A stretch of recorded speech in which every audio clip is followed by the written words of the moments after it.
YouTube family, नमस्कार, प्रणाम। छोटों को ढेर सारा आशीर्वाद। कैसे हैं आप सभी? उम्मीद करती हूँ बहुत बहुत अच्छे होंगे अपने घरों में। हम भी बहुत अच्छे हैं। मैं रजनी एक बार फिर से आप सभी का अपने चैनल में स्वागत करती हूँ। तो चलिए नए ब्लॉग शुरू करते हैं आगे को, तो बने रहिएगा आप सभी ब्लॉग में। दोस्तों अभी बजे हैं सुबह के 6:30 ही हो रखे हैं। तो मैं यहाँ पे ना पोंछ रही थी। मैंने कहा पहले इनको ना मैं पोंछ देती हूँ, शीशे हीसे जो भी है ना, पहले इनकी सफाई कर लेती हूँ। थोड़ा बहुत थोड़ा गंदे जैसे दिख रहे थे ना मुझे, तो मैंने कहा मैं इनको साफ़ कर लेती हूँ। वैसे तो दूसरे तीसरे दिन कर ही लेती हूँ, पर पता नहीं है ये वाले शीशे में थोड़ा मेरा रिशू भी बाल बना के एकदम से छींटे जैसा मारता है ना, तो ये बालों के वो पड़ जाते हैं पानी जैसा, तो गंदे लगते हैं। तो मैंने कहा मैं इनको तो शीशों को थोड़ा साफ़ कर देती हूँ। तो मैंने अंदर के भी कर दिए थे। तो अब मैं बाहर का शीशा साफ़ कर रही थी। और सुबह बाहर तो ना बहुत ठंड हो रखी है, तो सुबह शाम तो ठंडी ही हो रही है। खैर दिन में तो इतना ज़्यादा ठंडा नहीं है। तो यहाँ पे मैंने अंदर का काम कर लिया था। मैंने अंदर झाड़ू पोछा लगा लिया था साफ़ वाफ करने के बाद। तो इसके बाद मैं ना बाहर बरामदे में झाड़ू लगा रही थी। तो यहाँ पे मैं ये गेट तक लगा दूँगी, उसके बाद फिर मैं इसको बरामदे को धो दूँगी। सोच रही थी आज ना धोऊँ करके, तो एक दो दिन छोड़ दूँ सोचती हूँ ना मैं। झाड़ू मारते तो साफ़ ही हो जाता है वैसे, पर फिर ना मन नहीं मानता है। तो फिर पाइप लगा के ना धो ही लेते हैं, या सीढ़ी में या पानी डाल के ना धो लेते हैं। तो मैंने कहा यार धो लेते हैं, अच्छी अपना आप रहता है। अगर कोहरा जैसा लगा होगा तब तो ज़्यादा, जैसे ज़्यादा कोहरा लग गया जैसे जनवरी के महीने में लगता है ना, बहुत ज़्यादा ठंड होने लगती है, तो तब तो चलो एक आध दिन छोड़ दो। एक आध दिन जैसे अंदर पोछा भी ना लगा हो तो चल जाता है। वैसे तो मेरा मन नहीं मानता, लेकिन मैं लगा ही देती हूँ फिर भी। तो मेरा हो गया था। फिर बाहर के बरामदा भी ना धो ही दिया था हमने। तो इसके बाद अंदर आ गई थी मैं। तो यहाँ पे ना मैं आलू आलू छिली थी। रात को मैंने आलू उबाल के रख दिए थे ना, तो यहाँ पे आलू छटी के मैं फटाफट से सारा काम निपटाती हूँ फिर। तो पानी भी गर्म करके रखा था बाथरूम में, तो मैंने कहा मैं फटाफट से इसको छिल लेती हूँ। उसके बाद दो चार बर्तन पड़े हैं यही आलू के चाय के बर्तन, तो मैंने कहा फिर मैं ना इनको धो देती हूँ। तो उसके बाद उसमें ना थोड़ा तैयारी कर रहे थे। मैंने सोच, मेरे दिमाग में ही नहीं आया ये बोलना कि आलू को ना बना करके रख देते हैं पहले, उसके बाद में कर लेंगे। मैंने कहा नहीं नहीं इकट्ठे ही करेंगे, मुझे ये पता नहीं कि ठंडा भी करना पड़ेगा उससे करके। तो मैंने कहा नहीं मैं आलू ना छील जाती हूँ इसको। तो मैंने आलू आलू छील दिए थे। तो फिर मैं यहाँ पर आ गई थी। मैंने नहा लिया था। नहा करके कपड़े मैंने कहा मैं इसी में डाल देती हूँ, मशीन में ही डाल देती हूँ, तो अपना आप धुलते रहेंगे। फिर मैंने कहा बाथरूम में धोऊंगी तो काफ़ी टाइम लग जाएगा, देर हो जाती है ना फिर। तो मैंने कहा यहीं पर धो देती हूँ फटाफट से, इसमें पानी अपना आप चलते रहेगा। तो मैंने सोच रही थी इसमें बाल्टी बाल्टी पानी डालते रहो। फिर मैंने कहा यार बाल्टी बाल्टी कब तक डालते रहूँगी। मैं पाइप नहीं खोली थी ना, मैंने कहा बरामदा तो धो दिया, पाइप का क्या काम है। फिर मैंने कहा बाल्टी बाल्टी कहाँ डालते रहो, फिर धुलेंगे, सर्फ डालूंगी। मैंने कहा इससे बढ़िया मैं ना पाइप ही लगा देती हूँ होल करके। तो फिर मैंने इसमें पाइप लगा दिया था। तो मैंने कहा बालों को ना झाड़ देती हूँ तौलिया से, और कपड़े धुल ही रहे हैं तो फिर मैं ये तौलिया को भी डाल देती हूँ, ये भी धुल जाएगा साथ में। तो मैंने कहा सारे कपड़े अपना आप धुलते रहेंगे बाहर से, और तब तक मैं कर लेती हूँ अंदर का काम। तो मैं अंदर आ गई थी। फिर मैंने कहा भैया नहा धो लिया तो भगवान जी को भी याद कर लेते हैं। तो कपड़े बाहर से धुल लेते, तो मैं यहाँ पर आ गई थी। मैं कर रही थी पूजा। कारी राधा गौरी गौरी, वृंदावन में धूम मचावे बरसानेरी छोरी। रज धाम राधा जी की राजधानी लागे, राजधानी लागे। मने खारो खारो यमुना जीरो पानी लागे, मने खारो खारो यमुना जीरो पानी लागे। तो यहाँ पे हो ही गई थी मेरी पूजा भी। तो ऊपर ऊपर भी जलाना पड़ता है ना, तो थोड़ा लेट हो जाता है पूजा करने में। तो यहाँ पे मेरी पूजा हो गई थी। उसके बाद मैं आ गई थी किचन में। तो किचन में मैंने कहा यहाँ पे बना लेते हैं। दूध भी उबला था, कढ़ाई रखी थी, और ये सारा सामान निकाल रखा है जो भी डालते हैं, मतलब आलू की गुटके जैसे बनते हैं आलू बनाने पड़ते हैं ना, जो पकाने पड़ते हैं। फिर इसको ठंडा करने के लिए फ्रीज में रखना पड़ता है, मैदा है, वरना तो नहीं तो अभी तक ठंडा हो जाता। अगर मैंने पहले ही बना दिया होता, इनके कहीं पर आ गई होती तो। पर मैंने मानी नहीं बात। तो मैंने अब इसमें अब बना रहे हैं हम कढ़ाई में। तो इसमें सब कुछ डाल दिया है, जीरा हीरा, मतलब जो भी जीरा जखिया वो भी डाला है मैंने। प्याज, मूंगफली भी निकाल दी थी इन्होंने। मुझे मूंगफली ना समोसे में बिल्कुल पसंद नहीं है, पर इन्होंने ना निकाल लिया था यार, ये डाल देते हैं करके।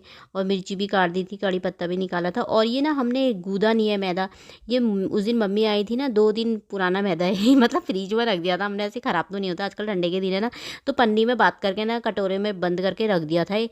तो मम्मी आई थी उस दिन, भटूरे बनाए थे ना हमने, तो उसी का मैदा है ना बच गया था ये। और इसमें दही भी डाली थी। तो फिर हमने कहा अब क्या करें, बस तो गया है। फिर ये कह लगे मोमो बनाते। मैंने कहा इतने से कि क्या मोमो बनेंगे, क्या खाएंगे। फिर मोमो बनते हैं तो खाई खाई में खा ही देते हैं कितने, है ना। तो उसके बाद फिर ये कहने लगे यार समोसा बना लेते हैं चल। मैंने कहा फिर उसमें दही भी है, कहने लगा कोई बात नहीं जैसा भी बनेगा बना लेते हैं। मैंने कहा चलो फिर ठीक है। फिर इन्होंने और गूदा, उसमें थोड़ा सी अजवाइन और नमक मिलाया था थोड़ा सा ही। तो गूँथ दिया। हमने कहा चलो जितने भी बनेंगे थोड़ा सी भी बना लेते हैं करके। तो यहाँ पे ये इसमें ना सब कुछ डाल दिया। फिर मैंने कहा ठीक है। फिर सवेरे वो शाम के टाइम में बोला था इन्हें कल को समोसे बना लेंगे उसके करके। मैंने कहा ठीक है। फिर सवेरे मैं जल्दी उठ गई थी। जल्दी उठ करके मैंने कहा ठंड तो बहुत हो रही थी, पर मैंने कहा चलो सारा काम निपटा लेती हूँ फटाफट, फिर दोनों मिलके टेस्टी टेस्टी से समोसे बनाएंगे। तो थोड़ा सी मैदा अंदर रखा हुआ था, फिर उसी का जो पलथान करते ना, तो उसी में से करा था। बाकी जितना था गूदा हुआ उसे अच्छी तरीके से गूँथ करके उसे और बना दिया था हमने, उतना ही था मतलब। तो इसमें सब कुछ मिला दिया था आलू में ना धनिया वनिया मूँगफली जो भी हमारे पास था, मसाले वसाले सारे मिला दिए थे इसमें। तो ये मेरे को ना नहीं बनते मुझसे ना, बिल्कुल भी ये समोसे नहीं बनते हैं। सच कहूँ तो ना, जो चीज़ अगर हम कोई चीज़ अपनी तारीफ़ करते हैं ना किसी चीज़ की कि हमें ये बनाना आता है या हमें ये आता है, जो कोई चीज़ नहीं आती है तो उसमें भी कहने में शर्म नहीं है। हर इंसान में हर सब गुण नहीं होते, कहते हैं ना, किसी को कुछ बनाना आता है तो किसी को कुछ नहीं भी आता है। ये नहीं कि सब कुछ आए उसे बनाना, है ना। तो अपनी बड़ाई नहीं करना चाहिए कभी भी। तो मैं अपनी कहूँ तो ना, मुझे समोसे बनाने नहीं आते हैं। मैंने बनाए ट्राई तो 2-3 बार किया है, लेकिन मुझसे ना ये जो काटते हैं ना गोल करके, ये काट करके ना मोड़ना नहीं आता है मुझे, ऐसे करके ना मुड़ता नहीं है मुझसे। मैंने कितनी कोशिश करी थी, मुझसे ना होता ही नहीं है। एक ये बना दिए थे पति देवी कर रहे थे और मैं तल ली थी। एक मुझसे समोसे नहीं बनते हैं, इनका ये काट करके ना रोटियां जैसी काट करके ना ये मोड़ना नहीं आता मुझे। एक मुझे जो बेसन का लड्डू बनाते हैं ना, बेसन के लड्डू नहीं आते हैं। हालांकि वो बहुत सरल होते हैं बेसन के लड्डू, लेकिन मैंने 2-3 बार ट्राई करे घी डाल के उसे अच्छे से बनाया भी, मतलब सब कुछ बनाया, लेकिन वो मुझसे ना उससे ना गोल गोल बनाते हैं ना, वो मुझसे बन ही नहीं पाए। मेरे से ना दोनों ही बार नहीं हो पाए। तो मुझे ना 2 चीज़ बनानी नहीं आती सच कहूँ तो। तो कभी सीख लूँगी तो, लेकिन नहीं आता। ये देखिए बन गए थे, और थोड़ा सी एक रोटी का बच गया था, ये मसाला ख़त्म हो गया था ना, तो हमने यही बना दिया था, ये मटरी जैसा। तो बन गए थे जैसे भी बने थे, मतलब सही बन गए थे। तो कपड़े मेरे धुल गए थे, फिर मैं आ गई थी छत में कपड़े लेकर के। मैंने कहा कपड़े डाल लेती हूँ छत में फटाफट से। तो कपड़े मैंने डाल दिए थे और अच्छी अच्छी धूप भी खिल गई थी। तो अब चलते हैं नीचे की ओर। तो लोगों के लग रहे हैं प्याज, सामने प्याज लगा रहे हैं दीदी लोग। तो यहाँ पर भी मैंने कहा कपड़े रख दिए, कपड़े तो डाल कर आ गई थी, बाल्टी रख लेती हूँ फटाफट से। फिर चलते हैं अंदर। पतिदेव लेकर के आ रखे हैं राशन, तो मुझे ना राशन भी खाली करना है। राशन खाली करना बड़ा बवाल लगता है यार। और ये ना कल लेकर के आए थे, और लेकर के आए थे तो ऐसे ही रखा था, मैंने कहा खाली करूँगी करके। तो अब करती हूँ। कुछ तो मैंने कर दिया था, कुछ इसी में पड़ा हुआ था। मंदिर का सामान था, धूप वूप, तेल थी, तिल का तेल लाते हैं हम, वही यूज करते हैं मंदिर में, वो तो मैंने रख दिया था। मंदिर में चावल लेकर आए थे, वो भी सब खाली कर दिए थे।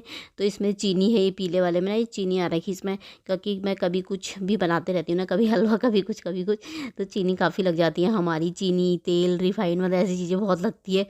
तो ये सरसों का तेल था, एक पैकेट परसों ही मंगाया था, ख़त्म हो गया था ना। तो इसका भी डब्बा ही आता है, पूरा डब्बा लेकर के आते हैं। रिफाइंड का भी 5 kg का, और सरसों का भी। पर अभी मैंने कहा सरसों का रहने दो, परसों रिफाइंड का लाए थे। मैंने कहा सरसों का एक पैकेट परसों ही ला रखे हैं, वो खोल लगा। मैंने कहा एक ही पैकेट लाओ, क्योंकि सरसों के उसमें ना सिर्फ वही बनती है, सब्जी बनती है और कुछ नहीं बनता है। बाकी रिफाइंड का तो बहुत काम होता है तलने तुलने में, हर चीज़ में, तो रिफाइंड ज़्यादा लग जाता है। तो ये मखाने लेकर के आ रखे हैं, मखाने भी ख़त्म हो रखे थे मखाने। तो मेरे बहुत हर चीज़ में ही पड़ते हैं। पोहे में कभी खीर बना ली उसमें भी। और ये मूंगफली भी 2 पैकेट लेकर के आए हैं। बाकी जितना सामान बचता है ना, तो मैं स्टोर करके रख देती हूँ। तो इस महीने मैंने दाल बिल्कुल नहीं मंगाई, क्योंकि दाल ना बहुत सारी भरी हुई है मेरी। तो पिछले मैंने सब ले भी आए थे, पर इतनी दाल ना यूज़ नहीं हुई, क्योंकि काली वाली मलका भी लेकर आए, ये अरहर मलका, तो वो भी बना दे रही हूँ। तो गौहत की दाल लेकर के आए हैं, गौहत की दाल वो भी बन रही है। कभी भटकी बन जाती है। तो दाल ना मेरी सारी बची हुई है, राजमा वाजमा, छोले चने, ये चीज़ें ज़्यादा नहीं बनती मेरी, बहुत कम बनाती हूँ मैं। तो वो भी सारा मेरा बचा हुआ है। तो इस मैंने दाल तो मैंने बिल्कुल कुछ भी नहीं मंगाई है, बस यही है। बेसन भी लेकर के आए, पहले के ही 2 पैकेट रखे हुए हैं मेरे, बेसन भी नहीं मंगाया। हाँ, पोहे मंगाए हैं, पोहा मेरा 1 पैकेट अंदर है। एक थोड़ा ही डब्बे में भी खुला ही था, तो मैंने इसे नहीं खोला, तो 2 पैकेट और ले आए हैं, क्योंकि पोहा मेरा बहुत लग जाता है ना। हम अच्छा मानते हैं तो पोहा बना लेते हैं। तो मूंगफली भी 2 पैकेट ले आए थे, तो एक रख दूंगी मैं इसे, एक मैंने खोल दिया है। तो नमक 2 पैकेट मंगाए थे, तो एक ही ला रखे हैं। और उसमें भी मेरा थोड़ा बहुत सामान उसमें भी है, थैले में भी मैंने पूरा खाली नहीं करा है, मैंने कहा भी थोड़ा थोड़ा ही करती हूँ। और ये है न्यूट्रीले सोयाबीन की बड़ी। तो ये भी मेरी कम ही बनती है, कभी पुलाव उलाव बनाओ उसमें, कभी सब्जी बना ली उसमें।